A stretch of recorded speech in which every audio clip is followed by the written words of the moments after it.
guys, welcome back to trick 9, week 9 of the new direct deception era.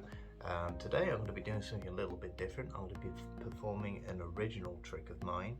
I've been working on it for the past 3 years now, which is a very long time to be working on a card trick. I know, it's quite sad, but hey ho. This is going to be the performance of it.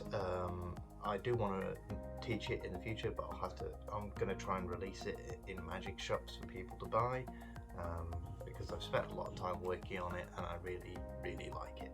So with all that said, let's jump into the performance.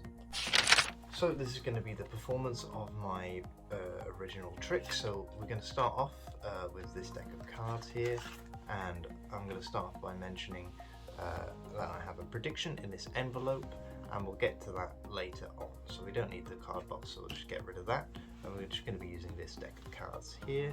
And we'll start off by just giving it a bit of a mix-up, just so the cards are in a bit of a random order, because we don't want to think that the cards are stacked in any way for this.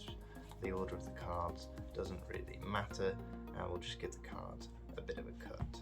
So there we go, the cards have been mixed up and they've been cut, and now we'll begin. So the spectator's going to begin by taking a bunch of cards off the top of the deck and counting to the number of cards to themselves silently and remembering that number, and that number is going to help them later on. So we'll cut off some cards and remember the number of cards they have.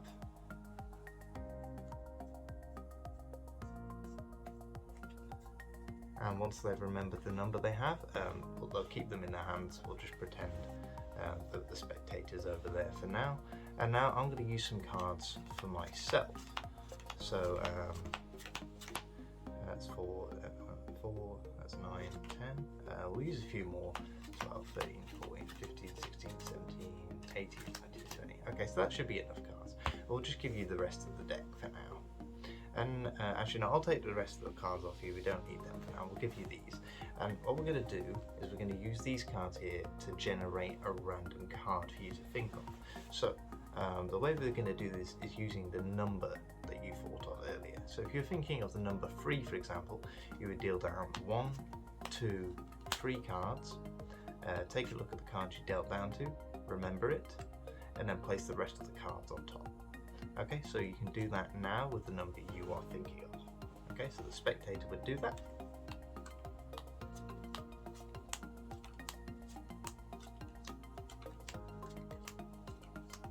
And then take a look at the card. I won't look at it, so just remember the card. I'll look over here. And once they've remembered it, place the rest of the cards on top.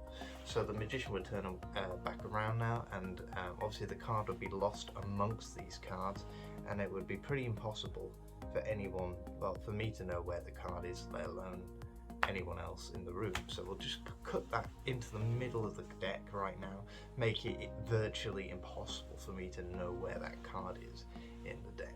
We'll just leave the deck there. We're not going to keep any breaks or anything. In fact, we'll go straight to my prediction, because obviously the cards were mixed up at the beginning of the beginning of the trick. They were cut, and then you generated a random number, and then you thought of a random card. Now I placed my prediction in this envelope at the very beginning. Now I'm going to take out my prediction, just like this, and you can see that I placed one card in the envelope, and it just so happens to be the 4 of hearts. Was your card the 4 of hearts? It wasn't. Okay, that's fine, because as you can see, I put a second prediction in the envelope just in case, and it just so happens to be the 10 of diamonds. Was your card the 10 of diamonds? It wasn't. Okay, that's fine, because I put a third prediction in the envelope. It just so happens to be the 7 of clubs. Was your card the 7 of clubs? It wasn't. Well, that's a shame, because I didn't put a 4th prediction in. Okay, that's fine.